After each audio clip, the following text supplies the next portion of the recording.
উত্তরায় যান, দিয়াবাড়িতে যান, পুরা ইউনুস নার্সিং সেন্টার সব দখল করে ফেলাইছে। ফ্রান্সের বলল যে বুলডোজার নিয়ে আসো, সরকারি বুলডোজার ভাঙলো। সরকার যে গভর্নরকে যেভাবে সরালো, এভাবে তো সরানো উচিত হয় নাই। তাকে বললেও তো হতো যে আমরা এখানে লোক দেব বা আপনি দয়া করে এখন রিলিজ করেন, তাহলে তো উনি রিজাইন করতে পারতো। সেই সুযোগ, এই জন্য এটাকে মনে হচ্ছে যে সরকারি মব তৈরি করে তাকে হেনস্থা করে বের করে দেওয়া হলো। কিন্তু ওখানে তো মানে অতীতের মব তাহলে এখনো বিদ্যমান, এটা ধরে নেওয়া যায় কেন? না, এটা মব নয়, এটা দাবির অংশ। এখন আপনারা এই হাউসের ভিতরে আপনারা ইউনিয়ন করেন না, আপনারা দাবি করলেন, আপনারা দাবি করে আপনার চেয়ারম্যানের ঘেরাও করলেন বা এডিটরকে ঘেরাও করলেন, এটা কি মব হবে? এটা তো মব হবে না। মব হচ্ছে আনরুলি লোক এক জায়গা হবে, আনরুলি লোক কিন্তু এটা জামাতের সাথে সাথে যে আমাদের সম্মানিত গেস্ট তিনিও কিন্তু এটাকে মব বলেই জামাতের যারা জামাত এবং এনসিপির যারা সমর্থক, তারা তো যেহেতু মব করেছে তছনছ করেছে, বহু প্রতিষ্ঠান দখল করছে, বহু প্রতিষ্ঠান ভেঙে ফেলছে, তো সুতরাং তারা তো এখন মব তো বিএনপিকে খেতাব দেওয়ার চেষ্টা করবেই। এই জন্য বলে এটা সরকারি মব। সরকারি মব আমি তো বলছি এটা একটা আন্দোলনের অংশ ছিল, কিন্তু কাকতলীয়ভাবে যেভাবে গভর্নরকে সরানো হয়েছে আমি কিন্তু সেটার পক্ষে না। কারণ গভর্নরকে যদি, যেহেতু বাংলাদেশ ব্যাংকের গভর্নর, তাকে যদি নাও রাখতে চায় তাহলে তাকে বললেই তো সে রিজাইন করতো। তাকে কেন এইভাবে একটা আন্দোলনের মুহূর্তে, তিনি প্রেস কনফারেন্স করতেছিল, বাংলাদেশ ব্যাংকের গভর্নর প্রেস কনফারেন্স করতেছিল, আর এক রুমের সাংবাদিকরাও বসা ছিল।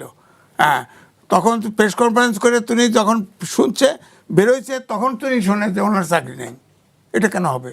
বাংলাদেশ ব্যাংকের গভর্নর এভাবে চাকরি যাবে কেন? এখন তো ইস্যু হয়েছে, এখন বলা হচ্ছে ওই আন্দোলনটা সরকারি মব। সরকারি মব, ওখানে তো জামাতও আছে, ওখানে এনসিপিও আছে, ওখানে বিএনপিও আছে, সব মিলেই তো আন্দোলন করছে, একসাথে যৌথ আন্দোলন করছে, সবাই বঞ্চিত বলে মনে করে আপগ্রেডেশনের জন্য নানান দাবি দেওয়া নিয়ে আন্দোলন করছে। তাহলে তো ওখানে তো জামাতের সদস্য ছিল মবের ভিতরে।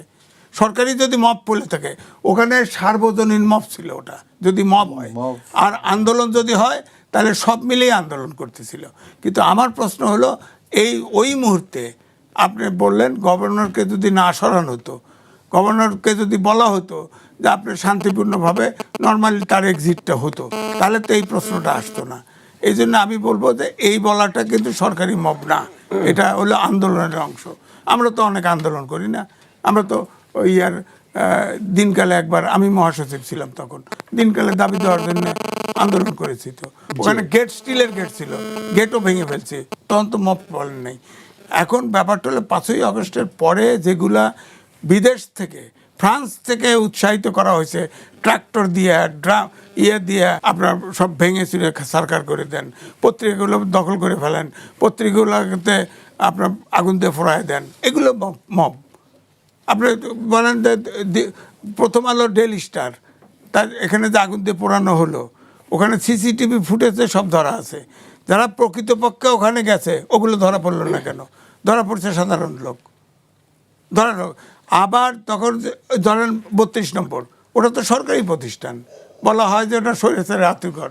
আরে আতুর ঘর, ওটারে বৌদ্ধভূমি বানান, সমস্যা নাই। কিন্তু ওটা ফ্রান্সের বলল যে বুলডোজার নিয়ে আসো, সরকারি বুলডোজার ভাঙলো, ইংলিশ সরকারের কোনো বক্তব্য, কারও কোনো মতামত নাই। কেন প্রেসিডেন্ট হাউস ঘেরাও করলো তাকে পদত্যাগ করার জন্য? সরকারের পক্ষ থেকে না করে হয়েছে একবার। নাহিদ ইসলাম বরংস বলছে, নাহিদ ইসলাম বরংস প্রেসিডেন্টকে টেলিফোন করে, তার সাক্ষাৎকারই আছে, যে বলছে যে যারা এই যে ভ্যান গাড়িতে আসছে, ঠেলা গাড়িতে আসছে, এরা আমাদের লোক না, আমরা সরাই দিচ্ছি। তাহলে এরা কারা আসলে, কারা ছিল তার ওখানে? ওই বললাম না, ওই যে একটু আগে আলাপ করলেন না, কিচেন ক্যাবিনেট, ওই গ্রুপটা এটা করছে। হ্যাঁ, এবং এটা ডক্টর মোহাম্মদ ইউনূসের ইন্ধনে করছে।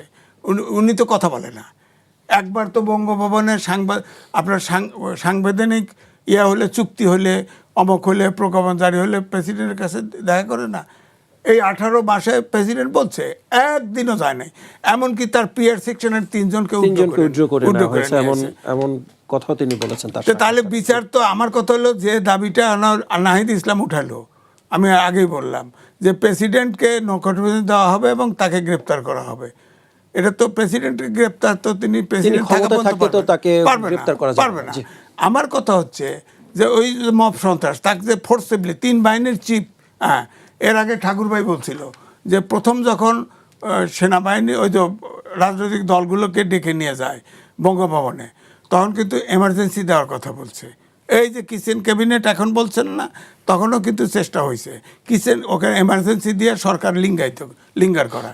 তখন কিন্তু প্রশ্ন উঠছে অনেকগুলি, একটা অন্তর্বর্তীকালীন সরকার, জাতীয় সরকার, ন্যাচারের সব দল মিলে একটা কমিটি, জাতীয় সরকার নামটা আসে নাই, বলছে সব সরকার মিলে একটা সরকার করা। তখন কিন্তু যে জিনিসটা আলোচনায় আসে নাই, মির্জা আলমগীর বলছে 3 মাস পরে তো নির্বাচন হচ্ছেই, এখনই ওই সব মিলে সরকার গঠন করার দরকার কি, এরকমই বলছে। এখন একটা অন্তর্বর্তীকালীন সরকার, তখন বলা হয়েছে সালাউদ্দিন সাহেবের নাম, এই যে অর্থ উপদেষ্টা ছিল উপদেষ্টা যে। তার নাম আসছে। ছাত্ররা ডক্টর ইউনূসের কথা বলছে, তার সাথে কথা বলছে, তাক ছাড়া উপদেষ্টা পরিষদ হবে না। তখন হয়েছে, তিনিও আবার দেখছেন যা ম্যাসাকার হওয়ার হোক, 8 তারিখে উনি আসছে, উনি দায়িত্ব নিছে। দায়িত্ব নেওয়ার পরে এখন আমার কথা হচ্ছে যে তিনি তো সংবিধানের 106 অনুচ্ছেদ অনুযায়ী রেফারেন্স নিয়ে 148 অনুচ্ছেদে ওত নিছে, সাংবিধানিক সরকার, অথচ উনি সংবিধানকে পাত্তা দেয় নাই। ওনার গ্রামীণ ব্যাংকে অফিস বানাইছে আবার, আপনি জানেন নাকি, ট্রাস্টও করছে আবার তিনি। উত্তরা যান, দিয়ে বাড়িতে যান, পুরা ইউনুস নার্সিং সেন্টার সব দখল করে